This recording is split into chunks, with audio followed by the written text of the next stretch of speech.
Was anybody here last week? Just make some noise. So you're going to be able to relate when I say, burn the boat. Can everybody say burn the boat? Burn the boat. Now we're 3 days away from the start of Lent season. Fat Tuesday is Tuesday. I don't know what you're going to do to abuse something, misuse something, overeat something, overdrink something. But it's Fat Tuesday. Get it out your system, because on Wednesday, we start the Lent season. Is that right? So a 40-day journey to resurrection, renewal, and revival of the consciousness that is present and able to be accessed at its highest level. Ordinary just won't do, Reverend Portia. Ordinary just won't do anymore. We've had the ordinary, right? We're experiencing the ordinary. Sometimes we get in the pattern of the ordinary and we say, what's happening? Nothing. Same old, different day. Anybody ever heard that? Same old, different day. So ain't nothing happening. It's just the ordinary. But the ordinary just won't do this Lent season. We can't go on a 40-day journey and end up in the same place. Ordinary. I want the extraordinary. That's what I wake up. I live and I breathe. I read the word. I practice the principles because I want the extraordinary. Ordinary just won't do. Well, everybody stand up. If you're tired of the ordinary and you want to move into the extraordinary, please stand up. If ordinary do, stay seated. Boss, I know you. Your clothes tell me what you want because all your clothes are marked with boss.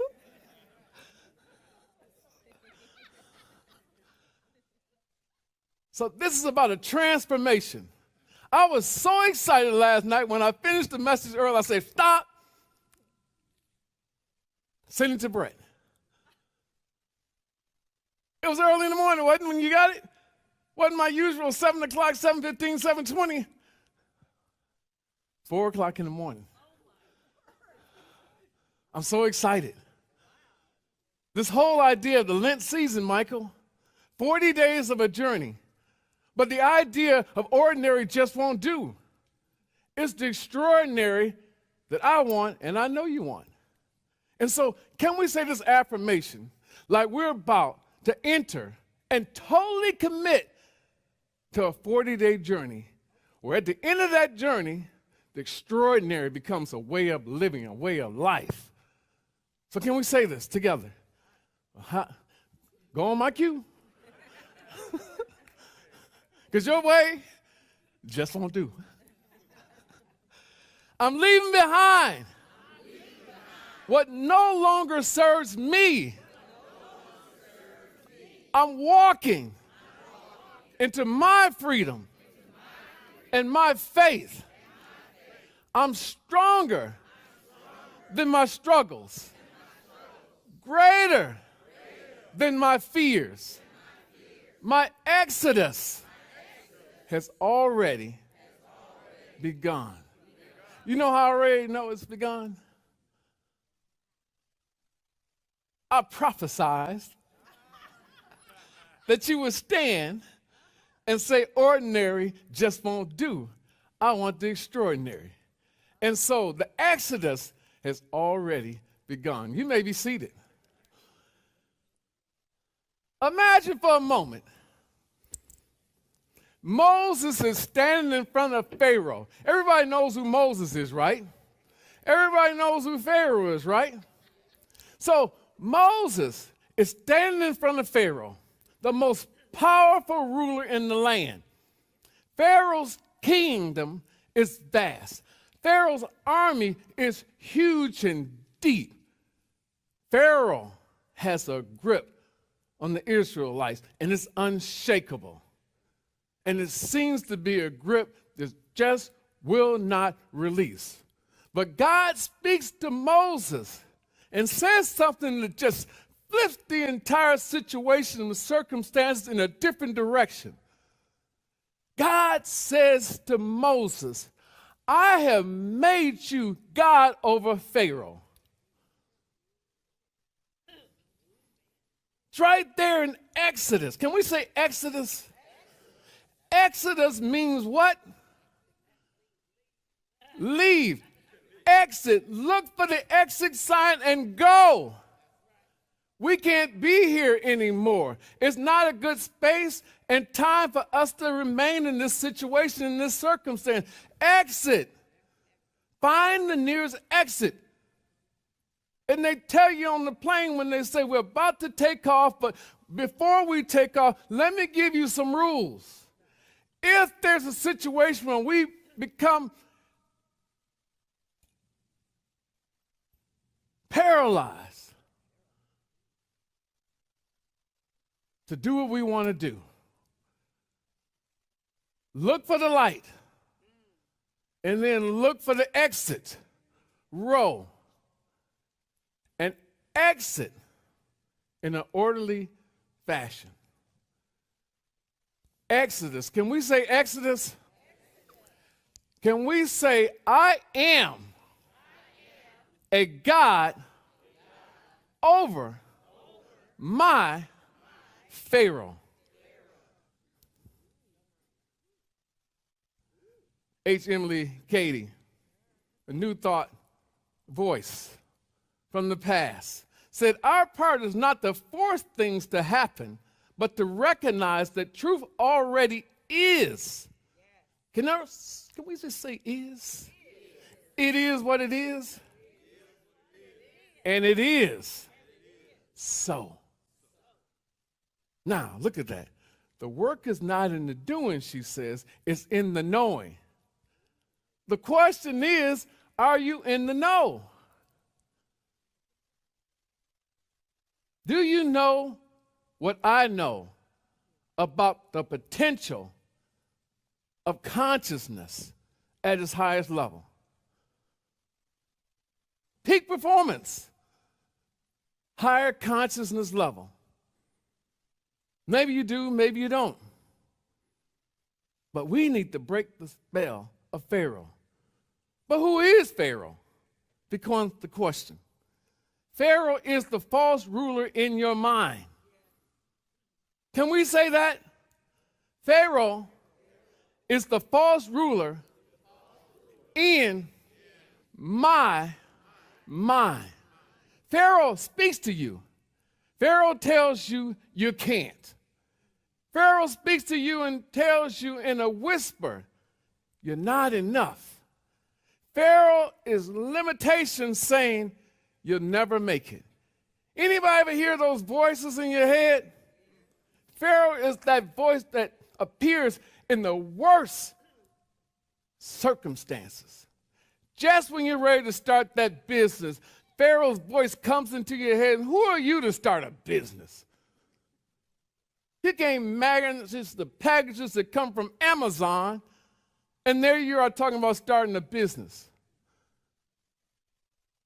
There it is, Pharaoh's voice.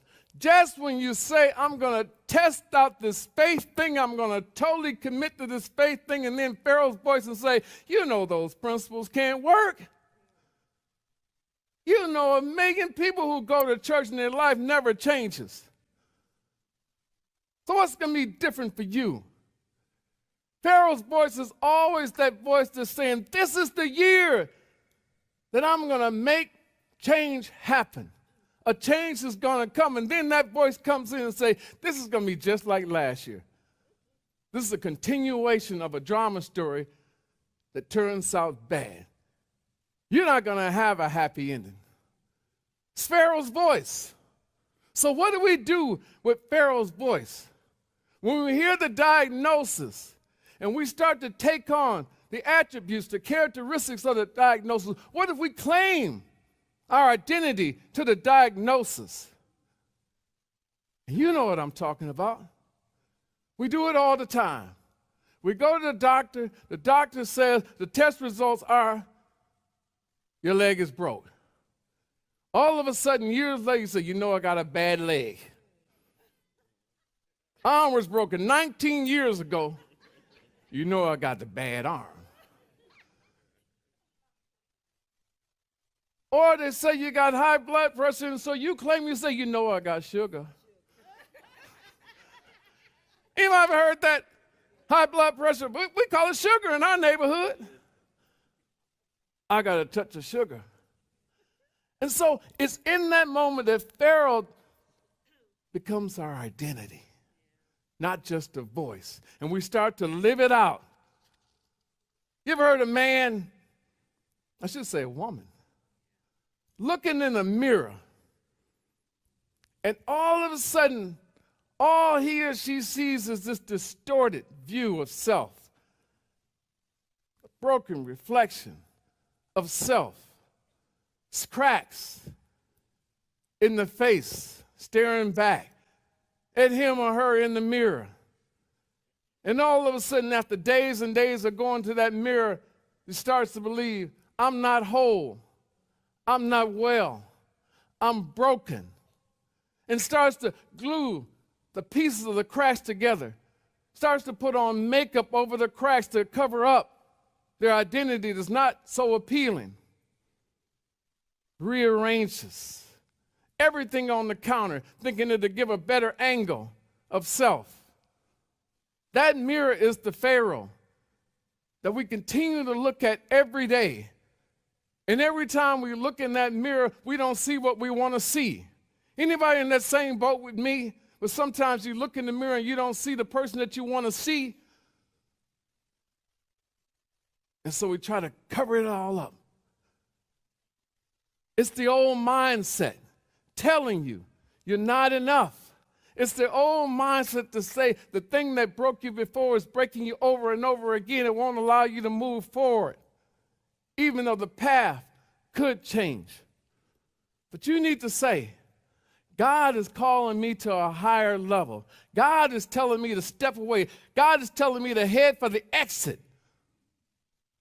Get to the point of the Exodus. You need to tell yourself, I'm not that broken mirror. Can we say it? I'm not that broken mirror. I am who God says I am. Now somebody say, I have the power over Pharaoh. Pharaoh. If we adopt that Pharaoh mentality, what happens? It places you in an Egypt state. In an Egypt state of mind. Anybody ever been in an Egypt state of mind? Probably don't know what an Egypt state of mind is.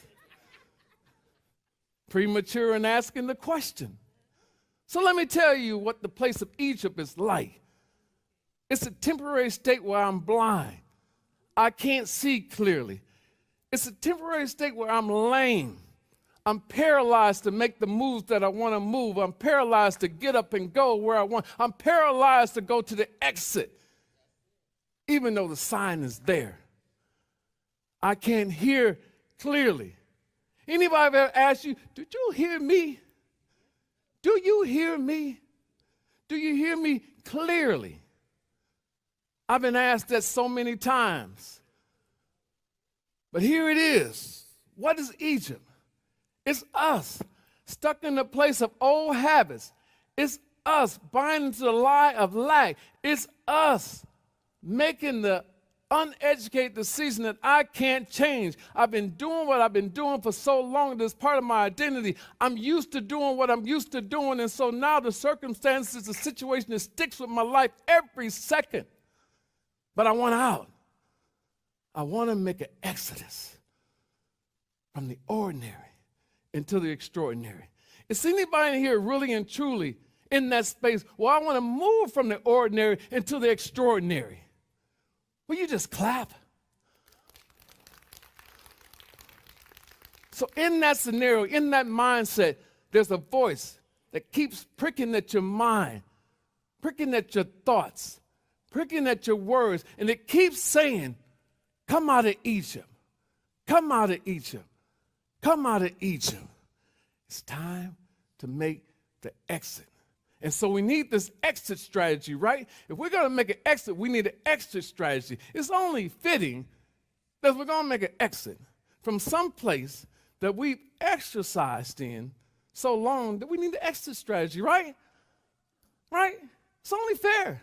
So it wouldn't do you justice if I got up here, got you all excited about moving into Lent, making an exit, and then don't give you an exit strategy, right? Huh? Wouldn't you go home and talk about me?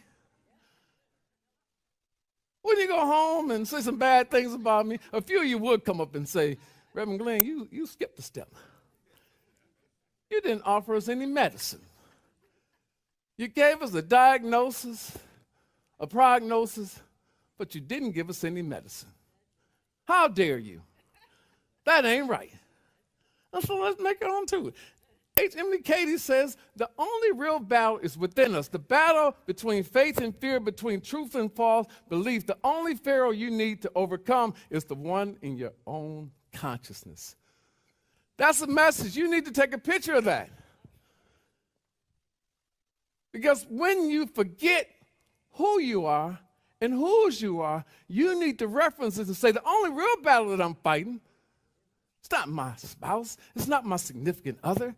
It's not the past. The only real battle is within us. The battle between faith and fear. Why is it between faith and fear?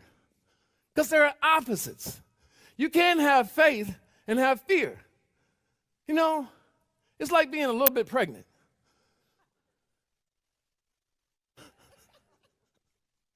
Either you are or you aren't, right, Brett? Reverend Wilma, am I right? Either you are or you aren't. And so either you have faith or you have fear. But they can't reside in the same space because only one fits. And so it's the battle between faith and fear and between truth and false. Now, what is truth and what is false? They're different. Polar opposites. Either it's the truth or it's a lie. And so many of us could be in a scenario where the lie has been there so long that we think it's the truth. You know, you ever had this situation where a lie becomes the truth, or you tell a lie so long you believe it yourself? I've done that myself. I lied to myself so often that I say, well, that's got to be the truth. I already want to get into some of the things that I lie about sometimes, but I say, well, shoot, you know.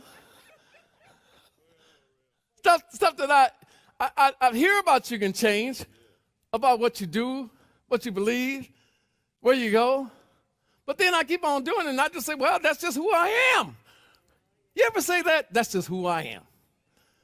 When you know there's a need to change because you got old habits, old ways of talking, old ways, things that you do that you don't need to do, but you just buy into the idea of the lie that this is the truth. I am that I am. No, you're not. If I lie to myself, I know you're lying to yourself too, right? Tell the truth and shame the devil. The only Pharaoh you need to overcome is the one in your own consciousness. Consciousness is awareness. Awareness of the truth. Awareness of the faith that you're exhibiting at any given moment. I have made you God over your Pharaoh. That's what it's all about. I see it, I claim it, I walk in it. Can we say that? I see it, I claim it, I walk in it. Now, there's something relevant from Jesus this morning in Matthew 11, 4 through 5. He says something. Go. Can we say go? Go and tell John what you hear and see. The blind receive their sight. The lame walk. The lepers are cleansed. The deaf hear. The dead are raised. And the poor have good news brought to them. Only thing you have to do is put your mindset in that. Go and tell John. Who is John? John the Baptist. Remember, John came before Jesus, right? John baptized Jesus, remember? But John preceded Jesus in the ministry, right? Question for you, Brett, and you don't have to answer it. Why did John precede Jesus and Jesus became elevated to demonstrate the miracles and the manifestation of the word? Because there's two levels to your faith. There's the faith that says, I believe. And we all say that. I say, do you believe in God? Do you believe in the principles of unity? Do you believe in the principles of Christianity? But then I say, question, do you practice them? Do you walk in them? Do you see in them? Do you speak them as a way of living? It is your life. John couldn't do it. So Jesus said, if this is real, I must be able to demonstrate it. That's the litmus test. Not that you believe, but that you demonstrate. I got a call this morning. I usually don't take phone calls unless it's the Unity team on Sunday mornings before services. I'm in deep thought, preparing, and picking out my clothes.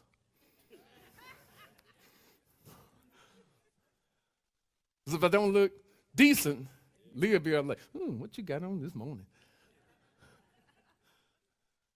But I took a call this morning from one of our members who's in Ann Arbor right now watching, Dave Stone.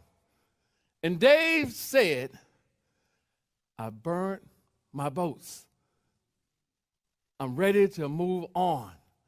I've been holding on to some cargo, and I burnt it last week. And so, what we have in this situation is John knew the word, but Jesus applied the word. And so the only way we know our faith is real, that our power becomes powerful, is if we demonstrate the word.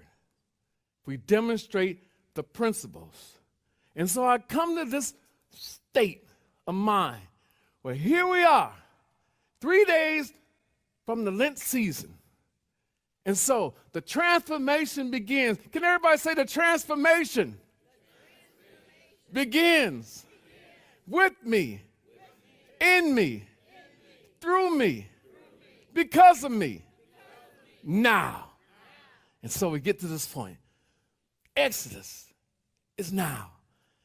And here we are. I ask you a personal question. What will you give up this Lent season? What will you give up this Lent season? Now, I should say, for the next 40 days, what will you give up? But the word didn't say 40 days. The word says forever. Can we say forever? Now you're probably thinking, forever is a mighty long time. Reverend Glenn, you made me nervous when you said forever. Because wait. Forever really is a mighty long time. Now, I was planning to do 40 days of giving up my bad habits. I was cool with giving up sweets, but not forever. Not my peach cobbler.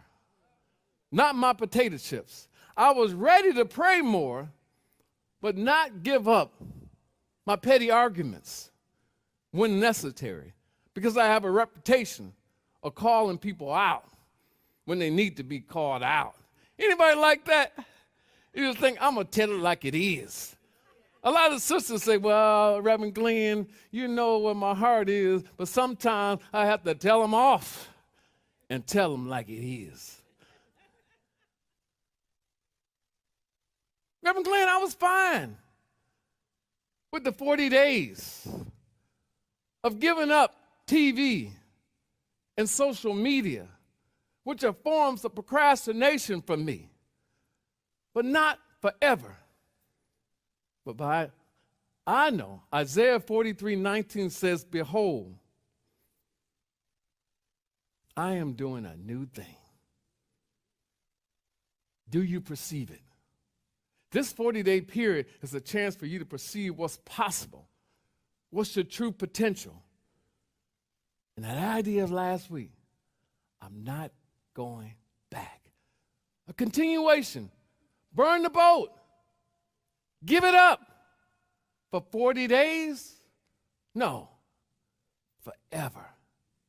Right now, I ask you, what is it that you need to let go?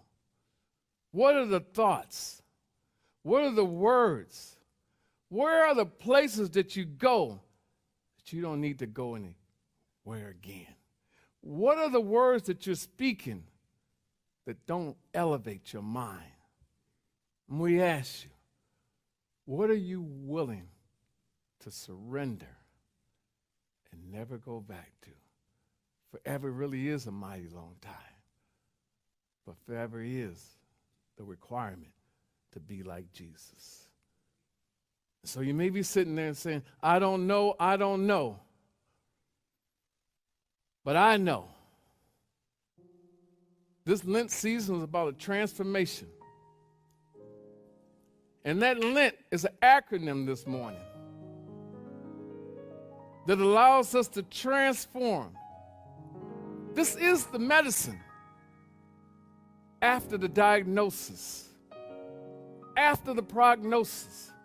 What do I really need to release and let go and never pick up again, never indulge in again? When I get to that point, it's Lent time. L, let go of the old. Release your Pharaoh. Let go of fear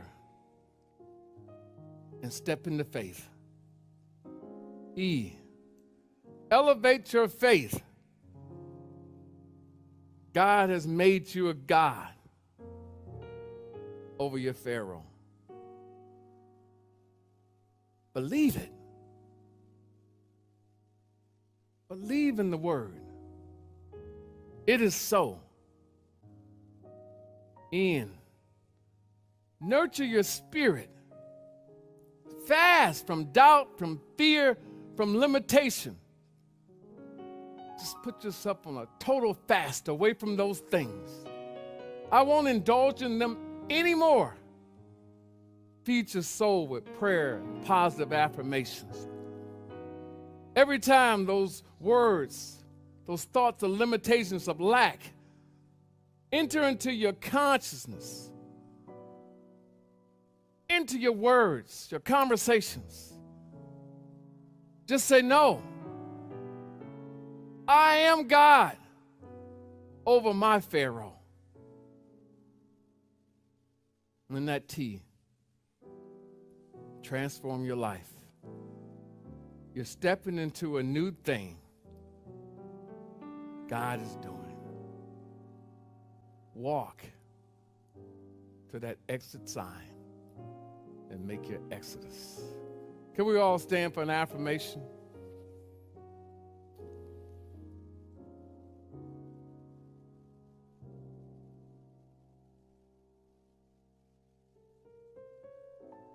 It's ordained in spiritual circles that 4 times a year we get this opportunity to release and let go.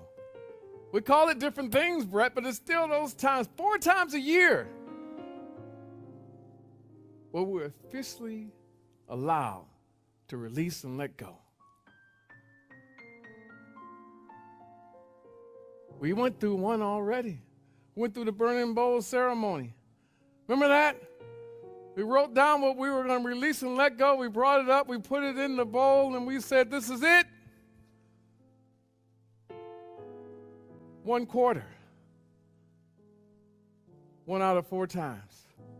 And then we get to Lent, the Easter season.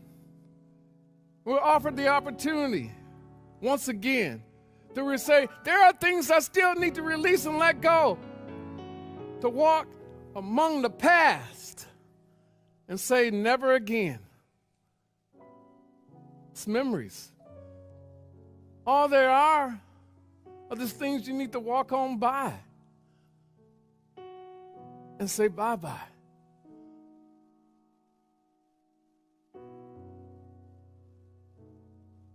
Number 2,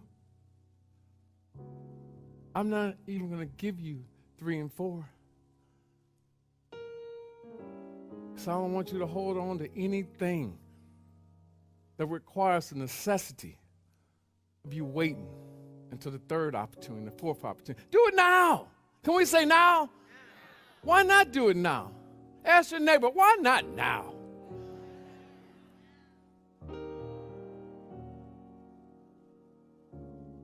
So repeat after me. I'm fasting from fear.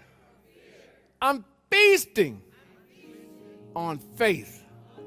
I'm breaking chains and building courage. I'm surrendering to God's plan and standing in God's power. My Lenten journey is not just beginning. It is breaking open a blessing for me, myself, and the I that is the highest level of consciousness that I can hold for myself and for you. And so it is. Amen. Renaissance Junior, I love you, and there's nothing you can do about it. Thanks for indulging me this morning. And thank you for bearing with me as I made it through the traffic. You may be seated.